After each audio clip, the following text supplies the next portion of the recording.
Había un destino preparado para Henry Ford. Nacer en una granja. Trabajar esa granja. Morir en esa granja. El mundo de 1863 no contemplaba otra opción para los hijos de los granjeros. Él nunca lo aceptó. Michigan. Una granja en Dearborn, segundo de 6 hijos de William Ford y Mary Lee Togot. Su padre había construido ese terreno con sus propias manos. Esperaba que Henry hiciera lo mismo. Pero Henry miraba las máquinas. Cualquier máquina. Un reloj roto sobre la mesa de la cocina. A los 12 años ya los reparaba solo. Los vecinos le llevaban sus relojes descompuestos. Él los devolvía funcionando. Sin instrucciones. Sin ayuda. Su padre lo miraba sin entender. ¿Para qué sirve eso? ¿Qué vas a hacer con relojes? Henry no tenía respuesta todavía. Pero la pregunta correcta ya vivía en él. Entonces su madre murió. Mary Ford falleció cuando Henry tenía 13 años. La mujer que había alimentado su curiosidad. La que nunca se burló de sus preguntas extrañas. Desapareció. La granja que ya sentía como una jaula se convirtió en algo peor. Se convirtió en un lugar sin ella. A los 16 años, Henry Ford llegó a Detroit. Sin contactos, sin dinero, sin un plan escrito. Solo con la certeza de que las máquinas eran su mundo. Consiguió trabajo como aprendiz en un taller mecánico por $2.50 a la semana. Era tan poco que necesitó 2 trabajos para sobrevivir. De día aprendía mecánica, de noche reparaba relojes para pagar su cuarto. 16 horas al día, 6 días a la semana, durante 3 años. No lo hacía por disciplina. Lo hacía porque no podía parar. Esa obsesión tenía un nombre. Todavía no lo sabía. A los 19 años diseñó un sistema para fabricar 1000 relojes idénticos al día a bajo costo. Lo estudió, lo calculó y lo descartó. Pensó que nadie pagaría por ellos. Ese mismo principio lo usó 20 años después para fabricar automóviles. La idea ya existía en él desde la adolescencia. Solo esperaba el objeto correcto. En 1882, su padre le ofreció 40 acres de tierra boscosa en Dearborn. William Ford pensó que lo había recuperado, que el muchacho finalmente entendía. Henry usó los árboles para hacer dinero, no para sembrar. Vendió madera, compró un motor de vapor usado, lo alquiló a otros granjeros, sin empleados, sin socios, sin plan de negocios. Su primer negocio nació de una trampa que su padre le tendió sin saberlo. En ese tiempo conoció a Clara Jane Bryant, la única persona que entendía lo que Henry intentaba hacer. Cuando su padre lo veía como un fracasado, cuando los vecinos se reían de sus experimentos, Clara le creía, sin condiciones, sin pruebas todavía. Henry la llamó siempre, la más sabia que conocí. Se casaron en 1888. Ese mismo año, Henry leyó sobre el motor de combustión interna, un invento europeo, más pequeño, más ligero, más poderoso por su tamaño. Lo leyó una vez, lo leyó 2 veces, y tomó la decisión que cambiaría todo. 1891. Henry Ford entra a trabajar en Edison Illuminating Company en Detroit. $45 al mes. Un paso atrás en dinero, un salto al vacío en todo lo demás. De noche volvía al taller, y seguía construyendo. El taller estaba detrás de su casa en la calle Bagley 58. Herramientas básicas. Luz de querosén. Clara sosteniendo la linterna a veces. Meses de trabajo. Un problema sin resolver. El carburador. La noche del 24 de diciembre de 1893, el motor encendió. Solo unos segundos. Vibración mecánica. Olor a combustible quemado. Clara miró a Henry. Henry miró el motor. Ninguno dijo nada. No hacía falta. Henry Ford tenía 30 años. No tenía un automóvil. No tenía inversores. Tenía un carburador funcionando unos segundos en la cocina de su casa la noche de Navidad. Y eso fue suficiente para seguir. Junio de 1896. 2 de la madrugada. El quadricycle estaba terminado. Armazón de acero. 4 ruedas de bicicleta. Motor de 2 cilindros. Cuando intentó sacarlo del taller, descubrió que era más grande que la puerta. Tomó un hacha, derribó parte de la pared de ladrillo y lo sacó a la calle. A las 2 de la mañana, bajo la lluvia, sin testigos, sin aplausos. Henry Ford condujo el primer vehículo motorizado que él mismo había construido. Clara lo miraba desde la ventana. A mitad del recorrido el motor falló. Se detuvo en una calle oscura de Detroit. Lo revisó en la oscuridad. Lo reparó con lo que tenía en los bolsillos. Volvió a arrancar. Siguió. Los libros no cuentan esa parte, pero es exactamente lo que define al hombre que después construyó un imperio. Lo vendió por $200. Usó ese dinero para construir uno mejor, pero necesitaba algo más que dinero. Necesitaba que alguien con autoridad le dijera que iba por el camino correcto. En agosto de 1896, ese alguien apareció. Se llamaba Thomas Alva Edison. La convención anual de Edison Illuminating Companies, Manhattan.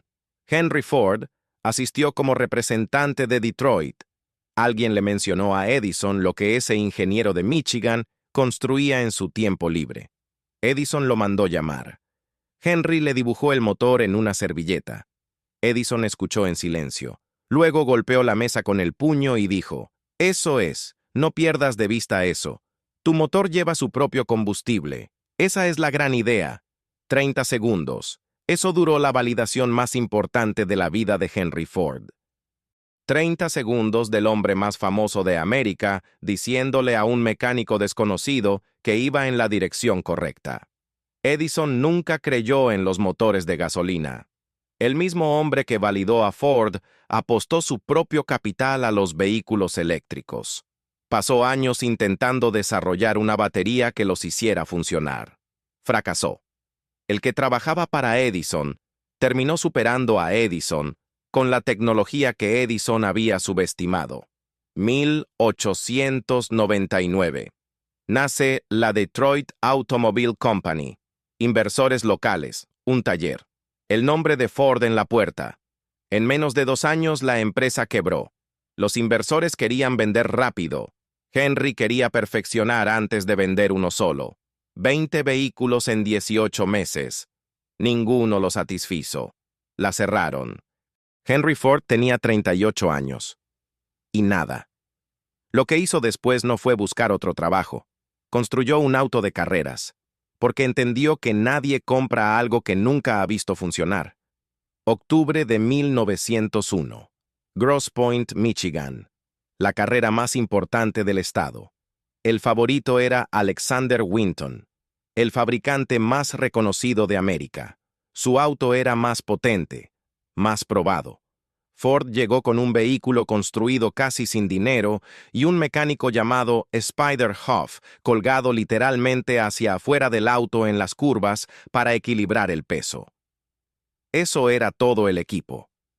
A mitad de carrera, el motor de Winton empezó a fallar. Humo, pérdida de potencia. El favorito desaceleraba. Ford pisó el acelerador. Cruzó la meta primero. Al día siguiente, los periódicos de Michigan publicaron su nombre por primera vez. Pero la victoria duró poco. Los nuevos inversores trajeron a un ingeniero externo para supervisar la producción. Se llamaba Henry Martin Leland. Ford y Leland chocaron desde el primer día. Los inversores eligieron a Leland. Henry Ford fue expulsado de la empresa que llevaba su propio nombre. Esa empresa se convirtió en Cadillac. Sí, la marca de lujo más icónica de la historia nació de la derrota de su propio fundador. Ford tenía 39 años, 2 empresas perdidas, sin capital, sin socios. Una sola persona en el mundo seguía creyéndole. Clara. Solo Clara. Construyó entonces el auto de carreras más peligroso de su época. Lo llamó el 999. Contrató a un ciclista llamado Barney Oldfield, que nunca había manejado un automóvil en su vida. Lo entrenó en 5 días. Oldfield estableció un récord mundial de velocidad en tierra. El nombre de Ford volvió a los periódicos, esta vez en todo el país. Un inversor llamado Alexander Malcolmson lo llamó para hablar de negocios. El 16 de junio de 1903, con 12 inversores y $28,000 de capital, nació la Ford Motor Company, la tercera empresa de Henry Ford. Tenía 40 años, había fracasado 2 veces, lo habían expulsado de su propio negocio, y empezaba de cero por tercera vez. Lo que ninguno de sus inversores sabía todavía era esto: no estaba construyendo una empresa, estaba construyendo el siglo XX. Había un automóvil para cada hombre rico, y para el resto del mundo no había nada. En 1908, un automóvil costaba lo mismo que una casa. Henry Ford decidió que eso era inaceptable. Lo que hizo después no solo cambió la industria, cambió la forma en que el mundo entero concibe el trabajo, el tiempo y el dinero. 1903, la Ford Motor Company abre sus puertas. El mercado automotriz era pequeño, caótico y dominado por hombres con dinero. Había más de 500 marcas de automóviles registradas en Estados Unidos. La mayoría producía 10 o 20 unidades al año. Cada pieza fabricada a mano. Cada venta un milagro logístico. Henry Ford entró a ese mercado con una obsesión que ningún competidor tenía. Mientras otros peleaban por quién hacía el auto más lujoso, Ford hacía una pregunta diferente. ¿Cómo construyo un auto que cualquier persona pueda comprar? Nadie en la industria hacía esa pregunta, porque nadie pensaba que valía la pena hacerla. Entre 1903 y 1908, Ford lanzó casi 20 modelos distintos. Los inversores querían más volumen, más variedad, más precio. Henry Ford no quería más modelos, quería uno solo. Perfecto. Producido en cantidades que nadie había imaginado. Vendido a un precio que lo pusiera al alcance de cualquier trabajador. Sus propios socios pensaban que estaba equivocado. En 1906, Ford maniobró para quedarse con el control accionario. Su socio principal, Alexander Malcolmson, fue forzado a vender y salir. Henry Ford quedó con el mando absoluto. Nadie podía detenerlo. Eso era exactamente lo que él quería, y exactamente lo que más debería haberlo asustado. 1 de octubre de 1908, Ford Motor Company presenta el modelo T. No era el auto más rápido, no era el más elegante, pero era resistente, simple de reparar, fácil de conducir, y costaba $825. En un mercado donde un automóvil promedio costaba entre $2,000 y $3,000, el modelo T era una anomalía. El primer año Ford vendió más de 10,000 unidades, récord absoluto de la industria. Pero cuanta más demanda generaba, más lento era su proceso de producción. Cada auto seguía ensamblándose en un punto fijo. Los trabajadores se movían alrededor del vehículo. El proceso era lento, ineficiente, lleno de tiempos muertos, y Ford empezó a hacerse una pregunta que nadie más se había hecho: ¿y si el auto fuera el que se mueve y los trabajadores se quedan quietos? La inspiración no vino de otro fabricante, no vino de un ingeniero, no vino de un libro, vino de un matadero de Chicago. Ford visitó los mataderos industriales donde las canales de animales se movían en ganchos a lo largo de una línea y cada trabajador realizaba una sola operación. Miró ese proceso y pensó: si funciona para desmontar un animal, puede funcionar para montar un automóvil. 1913. Highland Park, Michigan. Ford instaló la primera línea de ensamblaje móvil de la historia. Antes, ensamblar un modelo T tomaba 12 horas y 28 minutos. Después tomaba 93 minutos. El tiempo de producción cayó un 87% en un solo año. Ford bajó el precio. Luego volvió a bajarlo. Para 1918, la mitad de todos los automóviles en circulación en Estados Unidos eran modelos T. La mitad. De un país entero. Una sola empresa. Un solo modelo. Un solo hombre. Pero la línea de ensamblaje era también extraordinariamente deshumanizante. Cada trabajador repetía el mismo movimiento, la misma tarea, cientos de veces al día. La rotación de personal era del 370% anual. Ford tenía el proceso más eficiente del mundo y no podía mantener a sus trabajadores. 5 de enero de 1914. Ford convocó a la prensa. Anunció un salario mínimo de $5 al día. El salario promedio en la industria era de $2.34. Ford más que lo duplicó de un solo golpe. The Wall Street Journal lo llamó un acto de injusticia económica. Al día siguiente, 10.000 hombres se presentaron a las puertas de la planta buscando trabajo. La policía tuvo que intervenir. Lo que pocos saben es la razón real. Ford no lo hizo por altruismo. Lo hizo por matemáticas. Con $5 al día, sus trabajadores podían permitirse comprar el producto que ellos mismos fabricaban.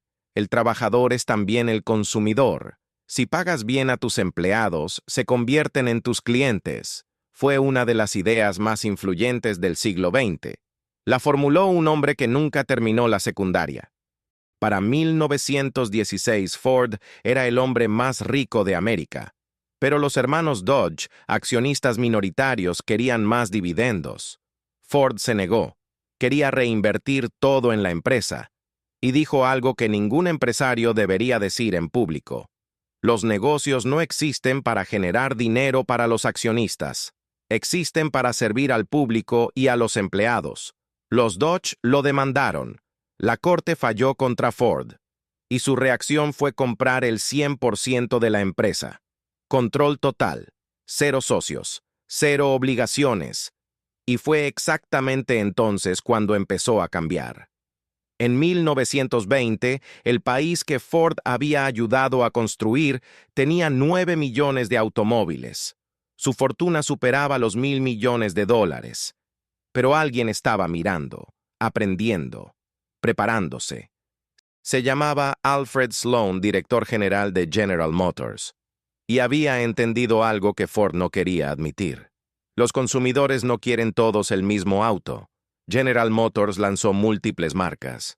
Chevrolet para los trabajadores, Buick para los prósperos, Cadillac para los ricos, y ofreció financiamiento, crédito para comprar en cuotas. Ford odiaba el crédito. Lo consideraba moralmente incorrecto. Mientras se aferraba a esa convicción, General Motors le vendía autos a crédito a los mismos trabajadores que Ford había hecho ricos. El mercado que Ford había creado Sloan se lo estaba quitando. Edsel Ford lo veía venir. El único hijo de Henry, presidente de la empresa en papel.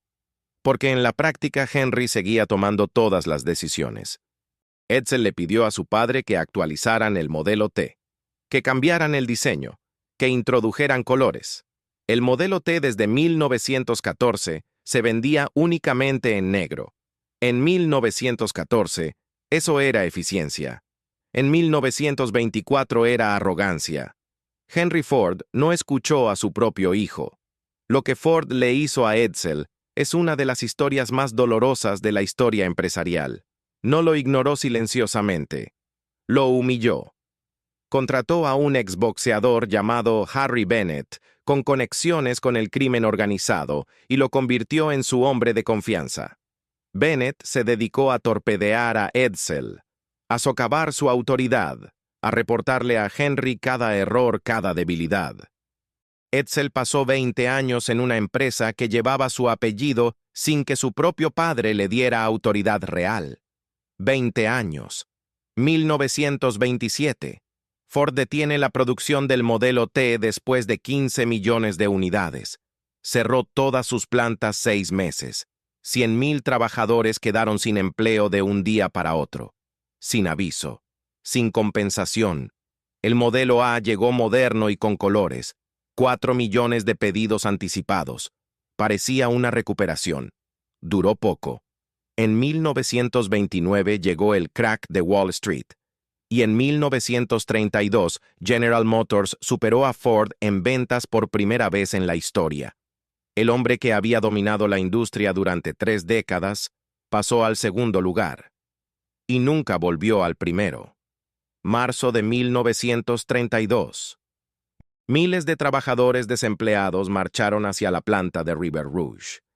Bennett envió a los guardias. Abrieron mangueras de agua en pleno invierno.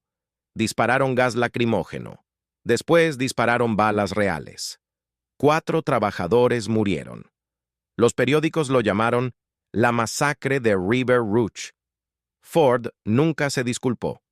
En 1938, el gobierno nazi le otorgó a Henry Ford la Gran Cruz del Águila alemana, la máxima distinción que la Alemania de Hitler daba a extranjeros. Ford la aceptó. Hitler tenía un retrato de Ford en su despacho. Lo mencionó en su libro como el único americano que merecía respeto.